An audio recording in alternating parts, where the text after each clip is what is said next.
બનાસકાંઠાના વાવ-થરાદ જિલ્લાની આંગણવાડી કાર્યકર અને તેડાગર બહેનો બીજા દિવસે પણ હડતાલ પર. બનાસકાંઠાના વાવ-થરાદની જિલ્લાની આંગણવાડી કાર્યકર તેડાગર બહેનો બીજા દિવસે પણ હડતાલ પર. સરકાર માંગ ન સ્વીકારવામાં આવે ત્યાં સુધી આંદોલન ચાલુ રાખવાની ચીમકી. હાઈકોર્ટના હુકમનું પાલન કરી આંગણવાડી કર્મચારીને ન્યાય આપવાની કરી છે માંગ. ડીસા, ધાનેરા, થરાદ, દિયોદર, વાવ સહિતના તમામ તાલુકાની આંગણવાડી કાર્યકરો અને તેડાગર બહેનોએ સરકાર પાસે ઓનલાઈન કામગીરી, પગાર વધારો, કામ મજબૂત વેતન કાયમી કરવાની માંગ સાથે હાઈકોર્ટે આપેલા ચુકાદાનું પાલન કરી આંગણવાડી કર્મચારીઓને ન્યાય આપવાની માંગ કરી હતી. બીજા દિવસે પણ ધાનેરા ખાતે મોટી સંખ્યામાં આંગણવાડી કર્મચારીઓની હડતાલ ચાલુ જોવા મળી રહી છે. આંગણવાડી કાર્યકરોએ તમામ માર્ગ સાથે વર્ગ 3 અને 4ના કર્મચારી તરીકે નિમણૂક આપવાની માંગ કરી હતી. સરકાર જ્યાં સુધી તમામ માંગણીઓ નહીં સ્વીકારે ત્યાં સુધી આંદોલન ચાલુ રાખવાની ચીમકી અપાઈ છે. જો કે આંગણવાડી કર્મચારીઓની હડતાલને નાના ભૂલકાઓના શિક્ષણ પર અસર પડતી જોવા મળી રહી છે. ચેકેસિંગ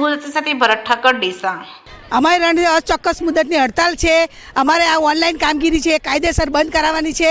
અમારે સરકારે કોર્ટનો ચુકાદો આપી દીધો છે, એ અમલમાં આવે એના માટે અમારી બહેનોને સરકાર તરફથી ખૂબ ખરેખર માનસિક ત્રાસ છે. એટલે અચોક્કસની મુદત પર અમે હડતાલ પર છે. મારું નામ પ્રમુખ છું કસ્તુરીબેન સિતિરગર. સરકાર માંગ નહીં સ્વીકારે તો આગળની રણનીતિ શું હશે? અમારે હડતાલ ચોક્કસ મુદત અમે ચાલુ રાખીશું. અમે બહેનો તટસ્થ છીએ અને તટસ્થ રહીશું. સાથ સહકાર અમારો જારી રહેશે. આજે અમારા હડતાલનો બીજો દિવસ છે. અમને સરકાર તરફથી